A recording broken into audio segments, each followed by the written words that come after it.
पटना से करीब 50 किलोमीटर दूर दुल्हिन बाजार ब्लॉक में एक गांव है भरतपुरा। वहीं है प्राचीन और मध्यकाल की पांडुलिपियों की बेशकीमती धरोहर। तस्वीरों वाली इन मैन्युस्क्रिप्ट्स को संजो कर रखा गया है गोपाल नारायण पब्लिक लाइब्रेरी में। फिरदौसी का शाहनामा, निजामी का सिकंदरनामा, अमीर हमजा का दास्ताने अमीर हमजा है, तो 10वीं सदी के जरीन रकम, अल हुसैनी, शिराजी और मोहम्मद मोमिन जैसे बेहतरीन कैलीग्राफरों की कृतियां भी। आपको वहां सिंहासन बत्तीसी, बेताल पचीसी और अबुल फजल की रचनाओं से लेकर त्रिपुर सुंदरी पटलम और गर्ग संहिता जैसे ग्रंथ भी मिल जाएंगे।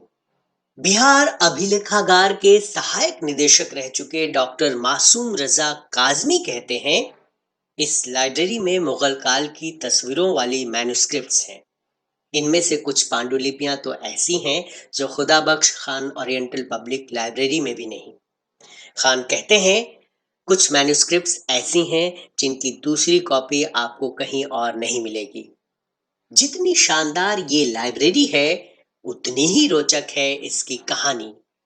ये लाइब्रेरी बनवाई थी राजा भरत सिंह के वंशज गोपाल नारायण सिंह ने। उन्होंने दिल्ली में ब्रिटिश सम्राट जॉर्ज पंचम की ताजपोशी की याद में 1912 में इस लाइब्रेरी की स्थापना तत्कालीन कलेक्टर प्रेंटिस के हाथों कराई। ताजपोशी से जुड़ा दिल्ली दरबार लगा था 1911 में। गोपाल नारायण सिंह राजा बनारस के दामाद थे। राजा बनारस ने उन्हें कई दुर्लभ पांडुलिपियां उपहार में दी थीं। इनमें ताड़ के पत्ते पर लिखी महाभारत, त्रिपुर सुंदरी पटलम, सिकंदरनामा, शाहनामा के अलावा कैलीग्राफी के दुर्लभ नमूने शामिल थे। बाद के दिनों में गोपाल नारायण सिंह ने कई और पुरानी मैन्युस्क्रिप्ट्स भी जुटा ली। उनके एक वंशज रघुराज नारायण सिंह ने 1956 में एक दान पत्र तैयार कराया और इस लाइब्रेरी को प्राइवेट के बजाय पब्लिक प्रॉपर्टी बना दिया। लेकिन इसके साथ एक शर्त भी जोड़ी। शर्त ये कि पांडुलिपियां भरतपुरा की लाइब्रेरी में ही रहेंगी और उनके परिवार के उत्तराधिकारी ही इसके सचिव रहेंगे। बाद में लाइब्रेरी से लोगों का ध्यान हट गया। शायद इसकी देखरेख करने वालों को इन पांडुलिपियों की अहमियत का अंदाजा नहीं था। लेकिन वक्त ने करवट ली। पटना से दो research scholar doctor Kayamuddin Ahmad और एस एन शर्मा 1960 के आसपास रिसर्च के सिलसिले में लाइब्रेरी पहुंचे। वहां शाहनामा, सिकंदरनामा, मुताला उल हिंद की रेयर मैन्युस्क्रिप्ट्स और कैलीग्राफी की धरोहर देखकर वे हैरान रह गए। केपी जायसवाल रिसर्च इंस्टीट्यूट की 1962-63 की सालाना रिपोर्ट में दोनों का एक लेख छपा, जिसमें इन चीजों की जानकारी दी गई। इसके बाद भरतपुरा लाइब्रेरी फिर चर्चा में आ गई। 1964 के बाद विदेशी भी यहाँ आने लगे। डॉक्टर अहमद के साथ आने वाले अमेरिका के डॉक्टर हॉजर शायद पहले विदेशी थे।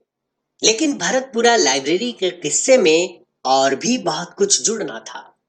इसके लिए मुड़ना होगा सिमरी की ओर। सिमरी इस लाइब्रेरी से करीब 125 किलोमीटर दूर रोहतास का एक गांव है। वहां एक शख्स था बाकर हसन खान बेलगामी। मालदार था तो लोग उसे नवाब साहब कहा करते।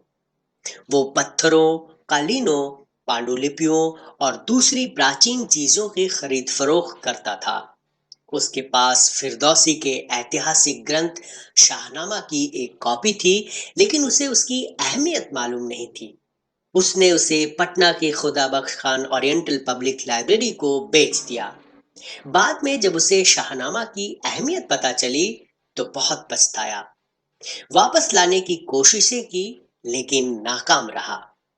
उन्हीं दिनों एक और किरदार उभरता है भरतपुरा लाइब्रेरी की कहानी में। नाम था वजीर हैदर। वो लाइब्रेरी के सचिव से मिला। उसने बताया कि वो डॉक्टर कयामुद्दीन अहमद और बिहार के एक सीनियर पुलिस अफसर का रिश्तेदार है। लेकिन वजीर हैदर की असलियत कुछ और थी। वह बाकर हसन के यहाँ काम करता था। बाकर ने उसे दिया था भरतपुरा से पांडुलिपि चुराने का जिम्मा। हैदर ने सचिव को बताया कि वो मध्यकाल की चित्रकला पर रिसर्च कर रहा है और उसकी दिलचस्पी तस्वीरों वाली प्राचीन पांडुलिपियों में है। धीरे धीरे वो नियमित रूप से वहां आने लगा, लाइब्रेरी का सदस्य भी बना। वो शाहनामा और सिकंदरनामा पढ़ने का दिखावा करता। एक दिन सिकंदरनामा पढ़ते हुए उसने एक तस्वीर चुरा ली। उस तस्वीर में घोड़े पर सवार सिकंदर को एक थाली में कटा हुआ सिर भेंट करते दिखाया गया है। उसने उसे दिल्ली के एम्पोरियम द आर्ट में 2000 रुपए में बेचा। तब उसे उसकी कीमत का एहसास हुआ। इस बीच पटना में रहने वाले टीआर खान को भी इन पांडुलिपियों का पता चला। वो कीमती पत्थरों का कारोबारी था। प्राचीन कलाकृतियों की भी उसे समझ थी। उसी के जरिए पटना के एक मशहूर जूलर को भी इन मैन्युस्क्रिप्ट्स का पता चला। वो प्राचीन कलाकृतियों की खरीद फरोख्त करता था। फिर एक बार खान और वो जूलर भरतपुरा आए। उन्होंने वजीर हैदर को उन पांडुलिपियों में मशगूल पाया। खान और हैदर एक दूसरे को जानते थे। दोनों ने लाइब्रेरी के सचिव ध्रुपद नारायण सिंह को पटाने की कोशिश की। मुंह मांगी कीमत लेकर पांडुलिपि बेचने को कहा। सचिव ने इनकार कर दिया। तब खान और हैदर ने चोरी की योजना बनाई। काम हैदर को सौंपा गया। हैदर और बाकर हसन उन अपराधियों को जानते थे जिनका काम ही था पैसे लेकर कलाकृतियां चुराना। उनसे बात की गई। 8000 रुपयों में बात पक्की हुई। चोरी के एक महीना पहले हैदर ने उन्हें वो जगह दिखला दी जहां पांडुलिपियां रखी थीं। 8 जनवरी 1973 की रात चोरी हो गई। 2 दिन बाद 10 जनवरी को हैदर ने चोरों को 8000 रुपए चुकाए और पांडुलिपियां ले ली। लेकिन चोर भी कम शातिर नहीं थे। उन्होंने शाहनामा से 11 तस्वीरें निकाल ली थीं। उन्हें बनारस के एक हरि प्रसाद को मुंहमांगी कीमत में बेच दिया। इधर हैदर ने काम हो जाने की सूचना टीआर खान को दी। खान ने 70,000 रुपए देकर सिकंदरनामा की कॉपी हैदर से ले ली। चोरी पर बिहार विधानसभा में हल्ला मचा। सरकार से जवाब देते न बना। मामला लोकसभा तक पहुंचा। उसी साल जून में तत्कालीन प्रधानमंत्री इंदिरा गांधी ने जांच सीबीआई को दे दी। मामला गंभीर होता देख खान घबराया। वो पटना के जूलर के साथ दिल्ली गया और नेशनल म्यूजियम के सीएमएन सहाय से मिला। दोनों एक दूसरे को पहले से जानते थे। सिकंदरनामा को सहाय के पास रख दिया गया। वहां से वो एक दूसरे मूर्ति व्यापारी नाग के हाथों होता हुआ मेहरा आर्ट पैलेस के मालिक के पास पहुंचा। कहानी कुछ और मोड़ लेती इससे पहले 1 जनवरी 1974 को सीबीआई ने 3 व्यक्तियों, वजीर हैदर, नवाब बाकर हसन और टीआर खान को अरेस्ट कर लिया। तीनों ने जुर्म कबूल लिया और बताया कि शाहनामा और कैलीग्राफी की कृतियां नई दिल्ली के कांगड़ा आर्ट पैलेस के पीके कपूर के हाथ बेच दी गईं। सीबीआई ने बनारस के हरिप्रसाद की दुकान से 21 दिसंबर 1973 को और दिल्ली के एम्पोरियम द आर्ट से सिकंदरनामा की वो तस्वीर बरामद कर ली जिसे हैदर ने चोरी कराने के बाद बेचा था।